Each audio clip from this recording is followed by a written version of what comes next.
მადლობთ მეგობრებო. ყველა სიხარული ბედნიერება და კარგი განწყობა. ეს ვიდეო შეიძლება ზოგისთვის ისწრებელი იყოს, მაგრამ ჩემი აზრით მაინც საინტერესოა. მე პირადად ამ ხარეს არ ყოფილვარ. ვიმყოფები პირდაპირ მექსიკა ამერიკის საზღვარზე. ჩვენ ხშირად ელ-პასოში, მე კიდე კალიფორნიის მხარეს, ელ-პასო არის ტეხასის აი ეს მიდა მოიგე, ხო? მე მოდიხარ სან-ანტონიოზე და უხვევ. და აქეთკენ არადროს არ ყოფილვარ. ეს არის უკიდურეს აი პირდაპირ საზღვარზე მივდივარ. ნახეთ, აი ეს ხო ასფალტის არის და გვერდზე უკვე აი ეს ასასვლელი როა, მანდადიან უკვე რა ქვია მას მესაზღვრეები რა, აი ეს უხლებია. ეს არის პირდაპირ უშუალო საზღვარი. აი ყველაზე ასე თქვა არც რა ქვია, არც ხობე, არც ისეთი მკვეთრი საზღვარია. უბრალოდ რატომაც აქედან აი ბაიდენის დროს ხალხი არ მოდიოდა აქ და მეც არ ყოფილვარ რა ამ ხარისში. თუმცა იქითკენ რომ მიდიხარ სან-დიეგოს იმაში მე ადრე აჩვენები მაქვს ხო რომ აი ხალხი რომ გადმოდიოდა პირდაპირ ამ რუგზაკებით სავარაუდოდ ალბათ აქედანაც გადმოდიოდნენ რა იმიტომ რომ მე არა ვარ აქედან ნამყოფი ფაქტურად ტეხასის სამხრეთ აღმოსავლეთ ნაწილში ვარ რა და აი ესე მოვდივარ უკვე 2 საათი უკვე არ გაჩერებული ვარ აი ესე მარტო ფაქტურად კაციშვილი არ დადის ერთი მანქანა თუ გაივლის ეგ არის მთელი ამბავი რა ვფიქრე რამდენჯერ უნდა გადავიღოთ ეს საზღვარი მაგრამ აი ეს უბრალოდ როგორ ვთქვათ ეს რუტინული გზა რომ მიდიხარ არ ჩერდები ისიც არის ხაზი უნდა გაუზვათ იმას რომ დაეცეგერ იმას ხო და აქეთკენ ხო არ არის ქალაქები ფაქტურად ეხლა აქ ძალიან იშვიათად რომ მოხდე და მეც ეხლა ლარიოში მოხდით ისეთი ქალაქია რა, აი პირველად მოხდი იქა და ისე უცნაური რეისი მაქვს მეც. ამ უკიდურესად ტეხასის აღმოსავლეთი მხარე და პიტერ რომელიც საზღვარზე იმყოფება და ავდივარ ნიუ-მექსიკოში, ნიუ-მექსიკოდან ავდივარ მე არიზონაში, არიზონიდან ნევადაში, ნევადიდან გადავდივარ, არა, დაიცა ნევადიდან ხო იუტაში გადავდივარ რა და ისეთი უცნაური ხაზია, სულ არის ძირითადად ადგილობრივი ლოკალი გზები რა. აი წარმოვიდგინეთ ახლა მოვდივარ ახლა ერთმა მანქანამ ხო გაიარა 35 წუთი მოვდივარ და მანქანა არ შემხედია არადროს არ ყოფილვარ აქ და მეც აი ესე მაინტერესებს რა და აი ხო აი წეღანაც რო თქვენ ეს გზა მიუყვება და ამ გზაზე ზოგჯერ ეს ჯიპებით გადადიან მესაზღვრეები რა და ის უკვე ძირითადად მექსიკაა პირდაპირ აი გუბის გადახვა და მექსიკა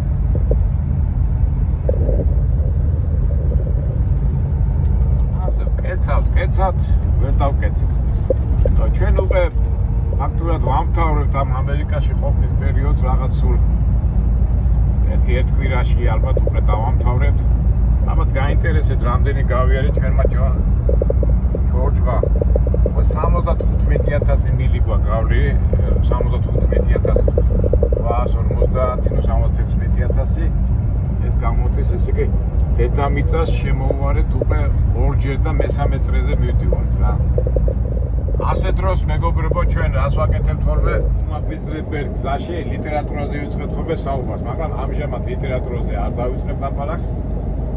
უბრალოდ მოდი ალბათ ბევრ ადამიანს დააინტერესებს მგზავრობის შედეგები, მაგრამ ეხლა ეს ვიდეო ჩამოვწია, ესე იგი რა დავინახე, ასეთ რაღაცა პირველად დავინახე, ესე იგი იდგა მესაზღვრე ჯიპი და ჯიპზე ზემოდან აი უკან სტილის ჯიპი იდგა და აი ესეთი ამოშველი იყო დიდი თურბიტი და თურბიტით უყურებდა მთელი და ეთმობა ელექტრონული ტექნიკით ამ მთელ საზღვარს აკონტროლებს რა ვინმე გამოჩნდება აუცილებლად დააფიქსირებს რა მაგით გამიდოდა მაგრამ მაინც ვერიდები რა იმ მესაზღვრემ არ გადასცეს მე პოლიციას და ვიდეოს ასე ღიად რო ვიღებ პრობლემა არ შემიქროს, მაგრამ თუ კიდევ შევხვდა, თუ ჩამივარდა ვარიანტი გაჩვენეთ.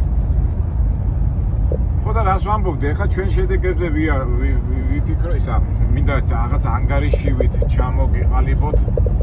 თქვენ იცით ჩვენი ასე ვთქვათ მუშაობის პრინციპი, რაღაც გარკვეულ თანხას, რომ მე პირადად ყოველთვის ვერიდები ბანკიდან რაღაცა ჩემი გეგმების დასახის გამო კრედიტის გამოტანას და მიჩვენია ვინაიდან საშუალება მაქვს რომ ამერიკაში ვიარო როგორც მინდა და ჩემი ფიზიკური შრომით რაღაც გარკვეულ თანხას რო ვაკროვებ, მე თბილისში, კერძოდ საქართველოში ვაბანდებ და ჩემი პრა ჩემ გეგმებს ჩაფიქრებულ გეგმებს ვახორციელებ, ხან გამომდის, ხან არ გამომდის და ასე შემდეგ. მე ვინც დიდი ხანია მიყურებს ეს ჩემი ასე თქვა კომერციული სულები, ასე თუ ისე იცით. ყოველთვის ჩამოდიოდი მე ამერიკაში 3 თვე ყველაზე დიდი ხანი ვიყავი, თვე ეს არის პანდემიის დროს. მოგეხსენებათ ამ ჩემი იქიდან გამომდინარე რომ ბანკიდან ფულის გამოტანას ყოველთვის ვერიდები.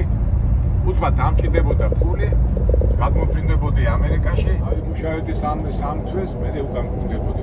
ყოფილა შემთხვევები, რომ ერთი თვითაც კი ჩამოსულა, $4,000 გამიკეთებია და წამოსულიყავ ისე თბილისში ვაბანდებდი იმ თანხას. მაგრამ ძირითადად მაინც 3 თვე ჩამოვდი. ერთხელ ვიყავი 3 თვე ნახევარ და ერთხელ 4 რაღაცნაირად გავიჭედესავით. всё. და ახლა რა ჩამოვედი, თქვენ იცით ხო, ძირითადად ან ყვითელ ტაქსზე მუშაობ, ან ტრაილერზე. რამდენი მანქანა გამოიცვალეთ ხო? ჯიბო, რა ვიცი.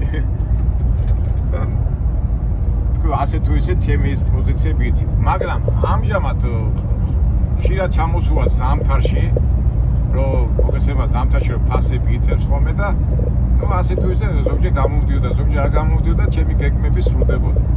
მაგრამ ეხლა პატარა ცოტა იქ თბილისში ცოტა რაღაცები გეგმები მაქვს დაწყებული და ცოტა ვიმუშავებ მეთქი და გადავწყვიტე რომ 3 თვეზე მეტი დავჩენილიყავი და უკვე ფაქტურად მე 6 თვე აქ ვარ და თვლი რომ ძალიან დიდი შეცდომა დაუშვა. შემთხვევაში მე მაგრა გამიჭიდა, თქვენ იცით რომ ფაქტურად ერთხელ ჩემი მეუღლე ჩამოვიდა ნიუ-იორკში, ჩამოვედი 10 დღე ვიყავი და ისევ გავაგრძელე მუშაობა და არ არის სწორი გადაწყვეტილება არ იყო. კი, ვითომ ფულს აკეთებ რაღაცა, მაგრამ ორგანიზმი გადაღლა, გადმოღლა. ეხლა დიდად თავს მე არ ვიკლავ, ეხლა ბევრსაც არ დავდივარ, მაგრამ ეს ერთფეროვნება და ეს ისა არ იყო სწორი გადაწყვეტილება. ჯობია ესე 2-3 თვე ვიარო, როგორც ადრე ვაკეთებდი, არ ვიცი ეხლა მე როგორ წამივა თბილისში საქმე, იმედია გამოსწორდება, მაგრამ თუ თავისებურად ერთ სიტყვით ისეთ ვამბიდე, იცი, მეგობრებო, ეს ჩემი პირადი აზრია, ეხლა ხალხი აქ მუშაობს და წყობით არის, მაგრამ ჩემს სტილში ახლა მე როგორც ვარ, თქვენი რომ მუშაობა, მაშინ მუშაობა ასე 3 თვეზე მეტი გარჩენა არის არასწორი რა. ესე 3 თვე მანქანიდან რო არ ჩამოდიხარ. კიდევ გეტყვით ეს არის მარაზმი და 3 თვეზე მეტი.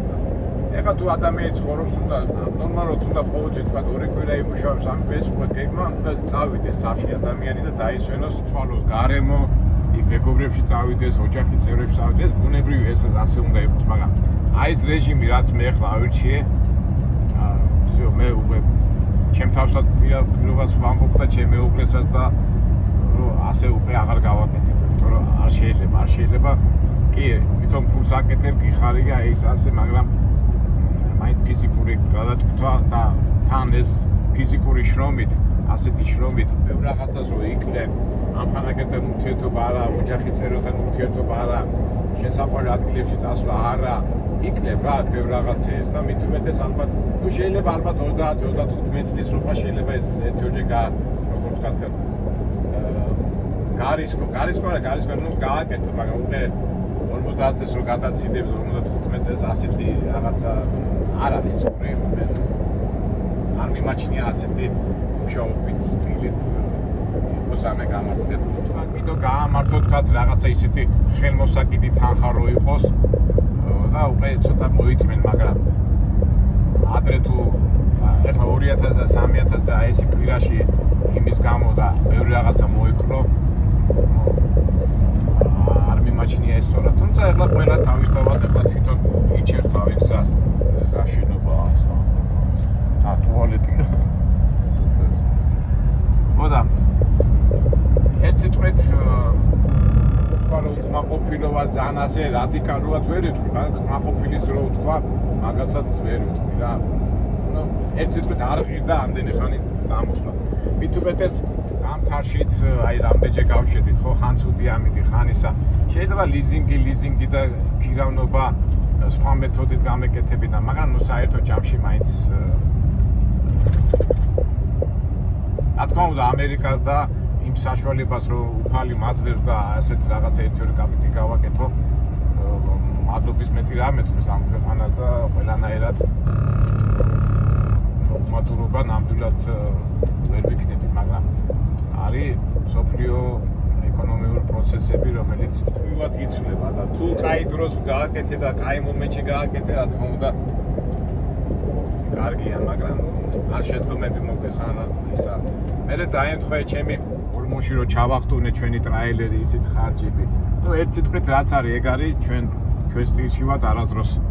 არ დავიწყეთ, ფარხას არ დავყრით, მაგრამ ნუ რეალობა ის გეგმა რაც მინდოდა, ყოველ შემთხვევაში ასე ვთქვათ 100%-იანი გეგმიდან შევასრულე 60%. აი ერთი 80 რო შემესრულებინა 90, მაგარი კმაყოფილი ვიქნებოდა. რაც შეეხება ჩვენ არხს, ჩვენი მიმართულება, მებრძოლობა რაღაცა, ასე თუ ისე გონი რაღაცა გამოგვივიდა რა მეგობრებო და რა ვიცი ხა ძალიან ბევრი რაღაცეები გვაქვს კიდევ სანახავი. ერთი მეგობარი სულ გიკავშირდება ძალიან გუნდა რომ სან-დიეგოს ზოოპარკში მოხვედრილიყავ, მან ვერ მოვხდით. ეხლა ცოტა ძნელია, ხა იმით მას სპეციალურად წახვიდეთ, აქ ხო იცით როგორა ეს ფული შეუნა, სირბილი, ლიარია, იქ ნამდვილად ვერ მოვხდით და ნუ ალბათ შემდეგში თუ რაღაცა მოხდება, შეიძლება მოხდეთ, მაგრამ ნიაგარა ჩანჩქერი არ ვნახეთ. სან-ფრანცისკოში ვერ მოხდით, კანადაში ვერ გადავედით. რავი, ძალიან ბევრი რაღაცები გვაქვს, სანახავ კადილაკი რო არის ყველაზე მაღალი მთა ამერიკაში, იქ ძალიან უნიკალური, იქაც ვერ მოხდით. რა ვიცი, მე ალბათ ნახოთ ეხლა რომ ჩამოვარ, გადავწყვიტავ და ისი მაქვს ძალიან ბევრი საქმეები და იქ როგორ იქნება და შეიძლება ჩამოვიდე. არ ვიცი, ნახოთ ეს ყოიცით ფერიდან მიმდინარე პროცესებიდან გამომდინარე ისე მოხდება. შეიძლება ჩვენ არხს მივახციეთ იმას, რომ ჩვენი არხი უკვე დახვეწილია. ყოველ შემთხვევაში ის არ მინდა ეხლა ეს ცუდი სიტყვები, რაღაც უაზრო რაღაცეები და პიციტყობა უკვე ჩვენ არხზე აღარ არის და მე ძალიან მიხარია ეს. ჩვენი არხი რა თქმა უნდა მარტო მიმდინარე პროცესებს განიხილა ჩვენებურად, მაგრამ ისე და ისე ჩვენი არხის არსია იმაშია, რომ ის რაღაც გარკვეულ მიმდინარე დაბრძოლებების რო ემართებათ ადამიანები, ჩვენი სტილით, ჩვენი აზრით, ჩვენი აზროვნებით, ჩვენი განათლებით, ჩვენი გამოცდილებით დავეხმაროთ ადამიანებს, დავეხმაროთ ერთმანეთს და აუცილებლად უნდა იყოს პოზიტიური არხი, პოზიტივით უნდა იყოს დამუხტული.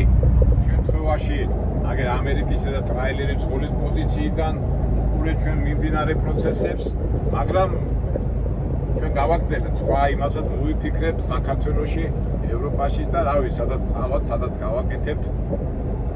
მე უბრალოდ ვიტყვი ჩემ ფორმულას, ხშირად ვამბობ ხოლმე ამას, ხო?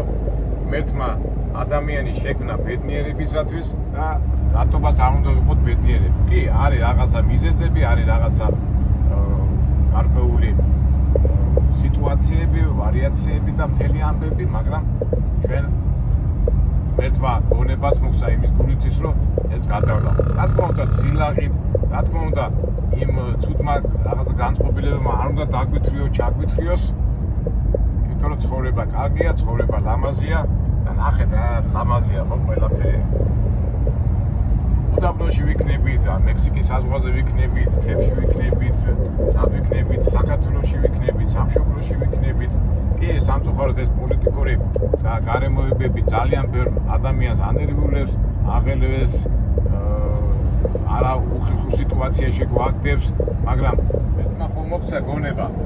ამიტომ ჭკუა ისე ვიმოქმედოთ, რომ ძენი ხალხი ვიყოთ და სწორი გადაწყვეტილებები მივიღოთ. რა თქმა უნდა, გარეშე და რაღაც ნიუანსების გარეშე არ ხდება ეს ცხოვრება, მაგრამ შეცდომება არ უნდა ჩაგვითრიოს და როგორ ვთქვათ, მე როგორ ვამბობ ხოლმე, ცხოვრებაში არის 100%, 50 მინუსია, 50 პლუსია და იმ 50 მინუსისკენ ნუ ვიყურებით, პლუსისკენ მივიყუროთ, თუ მინუსი შეხვდება, ის აუცილებლად და გადავლახოთ.